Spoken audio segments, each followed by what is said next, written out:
بھائیوں آج انڈیا میں دھمکیاں دے رہے ہیں، میں پانی بند کر دوں گا، میں یہ کر دوں گا، وہ کر دوں گا۔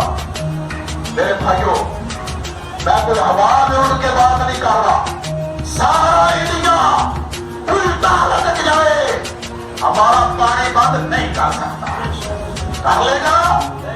نہیں کر سکتا۔ یہ دھوکے دار ہے، چلے کار ہوئی مودی کو اپنی مودیت پہ گھمانے ہے کہ جناب ہم سپر پاور بننے جا رہے ہیں۔ تجھے نہیں پتا یہ ٹینکوں کے نیچے دیکھنے والی قوم تھے، یہ بدر کے 313 کے ماننے والے ہیں، یہ احد میں جن کے پرشتے اڑے تھے یہ ان کے وارث ہیں، یہ بلال کو تسلیم کرنے والے محمد عربی کا کلمہ پڑھنے والے ہیں۔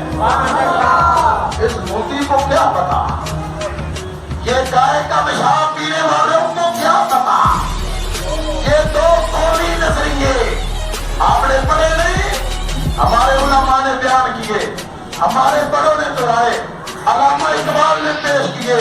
ہندو الگ ہے، ہم الگ ہیں، میرے بڑے ہندوؤں کے اس نظریے پہ مار کھائیں، تجھے الگ کرے۔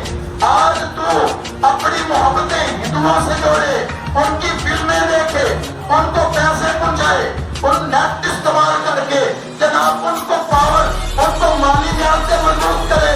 تیرے سینے میں ہندو کی نفرت کیوں نہیں ہونی چاہیے؟ نفرت کیوں نہیں ہونی چاہیے؟ ہندو الگ ہے، ہم الگ ہیں۔ ہندو بت کی پوجا کرتا ہے، ہم خدا کی عبادت کرتے ہیں۔ ہندو مردے کو جلاتا ہے، ہم اپنے مردے کو کندھوں پہ اٹھا کے قبرستان پہنچاتے ہیں۔ ہم اپنے مردوں کا بھی حیا کرتے ہیں۔ ہندو اور مسلمان یہ جنگ اگر ہوئی تو یاد رکھیے یہ ہندوستان اور پاکستان کی جنگ نہیں ہوگی، یہ اسلام اور کفر کی جنگ ہوگی، کیونکہ ہم مسلمان ہیں اور ہندو کافر ہے۔ تاریخ کہتی ہے جب بھی حق و باطل کا مقابلہ ہوا، جب بھی اسلام اور کفر کی جنگ ہوئی، بے شک مسلمان تعداد میں تھوڑے، اسلحے میں تھوڑے، وسائل میں تھوڑے، لیکن فتح کامیابی مسلمانوں کے ہی قدم چوما کرتی ہے، کیونکہ جنگ تعداد کے بل بوتے پہ نہیں ہوتی، وسائل کے بل بوتے پہ نہیں ہوتی۔ ابراہیم تو اکیلا تھا، دوسری طرف نمرود ہے، فوجیں ہیں، حکومتیں ہیں، اقتدار ہے، 400 سال سے کرسی پہ بیٹھنے والا نمرود ہے۔ اکیلے ابراہیم نے نمرود کے پرچے اڑا دیے، خدا نے ایک مچھر بھیج کے نمرود کو وہ جوتے بنائے جو رہتی دنیا تک یہ جوتے بچہ بچہ یاد کرے گا۔ تو میرے بھائیوں جنگ تعداد کے بلبوتے پہ نہیں ہوتی، جنگ تو ایمان کے بلبوتے پہ ہوتی ہے۔ اپنے ایمان کو مضبوط کیجیے، جنگ لڑنے کے لیے تیار ہو جائیے۔ انڈیا کہتا ہے میں پانی بند کر دوں گا، ہمارے مجاہد اٹھے، انہوں نے کہا مودی تو پانی بند کرے گا ہم تیری سانسیں بند کر دیں گے۔ کہا دیں گے کون انشاءاللہ؟ میں بارشر عام ڈنکے کی چوٹ کہتا ہوں، کعبہ کے رب کی قسم اٹھا کے کہتا ہوں، انڈیا میں اتنی پاور نہیں ہے، اتنی جرأت نہیں ہے، اتنی طاقت نہیں ہے وہ ہمارا پانی بند کرے۔ پورا انڈیا الٹا لٹک سکتا ہے، پاکستان کا پانی بند کر سکتا؟ آپ لکھ لیں، میری بات تو لکھ لیں، یہ منبر رسول ہے، ہمیں خدا نے فہم و فراست عطا کیا ہے، ہم جو بات کرتے ہیں میرے مالک کے فضل سے کرتے ہیں، وہ بڑی طاقت اوپر بیٹھی ہے، وہ بڑی طاقت بیٹھی ہے۔ ہمارے آرمی چیف نے بھی کہہ دیا ہے کہ تو پانی بند کرے گا جنگ ہوگی، اور انڈیا اس وقت پاکستان سے جنگ لڑنے کی طاقت رکھتا، کیوں؟ مقابلہ حافظ سے ہے، مقابلہ حافظ جی سے ہے۔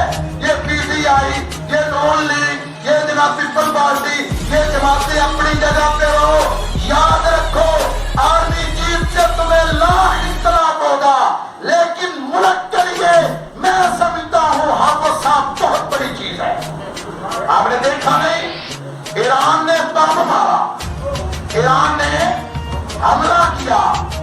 آرمی چیف نے ایسا جواب دیا، ایران ٹوٹنے دے گیا، ٹھیکے یا نہیں ٹھیکے؟ اور مسلمان اگر ایرانی اپنے آپ کو تو مسلمان کہتے نا، جب تیرے وطن کی عزت کا مسئلہ آیا تو ہمارے آرمی چیف نے جواب دیا کہ نہیں دیا؟ نہیں، چھپا دو، عدالت کھا جاؤ، نہیں کوئی یہ تاریخ کے پیج پہ ہے بات۔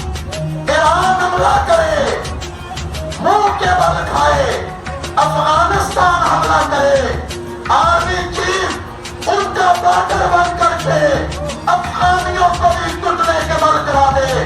اب افغانی کہتے ہیں جناب ہم آپ کے ساتھ چلنے کے لیے تیار ہیں۔ ایران کو اب ضرورت نہیں، افغانستان کو ضرورت ہے نہیں۔ اور انڈیا تو ہندو ہے، انڈیا یہ مودی کا پیشاب پینے والا کہا، بھائی تیرا میرا مقابلہ کیسے ہو سکتا ہے؟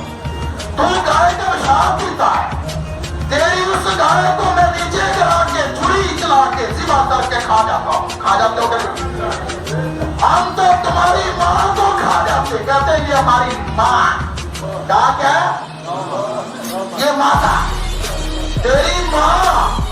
میرے رب نے کہا مسلمان تیری نوکر ہے، تو گائے کا پیشاب پینے والا، تو بت کو سجدہ کرنے والا، میں خدا کی عبادت کرنے والا، تو ہندو میں مسلمان، تو ایک غریب چیز، میں پاک نبی کا کلمہ پڑھنے والا، پاک کلمہ پڑھنے والا پاک مسلمان۔ تیرا میرا مقابلہ یہ کیسے ہو سکتا ہے؟ یاد رکھیں اور گھبرائیے مت، پریشان مت ہوئیے، میرے مالک کے فضل سے آرمی چیف صاحب نے بھی کہہ دیا کہ یہ ابھی ہم پہ بم کرانا چاہتے ہیں، خواہ بالا کوٹ میں یا کراچی میں یا لاہور میں۔ آرمی چیف صاحب نے حافظ جی سے مقابلہ ہے، اب وہ آرمی چیف نہیں ہے جو کہ جناب بیعت کے بات کرتے ہیں۔ آؤ مسلک سے فرمایا تمہارا ایک بم آئے گا، جواب میں 7 آئیں گے۔ جب 7 بم انڈیا میں گریں گے، تیرا انگریز بم فیکٹری چلانے والا بھاگ جائے گا، فیکٹریاں بند ہو جائیں گی اور انڈیا تباہ برباد ہو جائے گا۔ اسی لیے تو آج امریکہ بھی بول پڑا، فرانس بولا، برطانیہ بولا یہ جنگ دونی نہیں چاہیے۔ اور خدا کی قسم ہم تو جنگ چاہتے ہیں کہ نہیں چاہتے؟ اس زندگی کا کیا فائدہ؟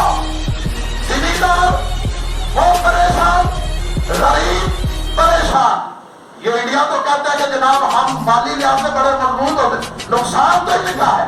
ہاں میدانوں میں جائیں گے، سینوں پہ بم باندھ کے جائیں گے، ان کے ٹینٹوں کے نیچے لیٹیں گے، میرے مالک کے فضل سے یہ مریں گے، دوزخ میں جائیں گے، ہم شہید ہوں گے، جنت میں جائیں گے۔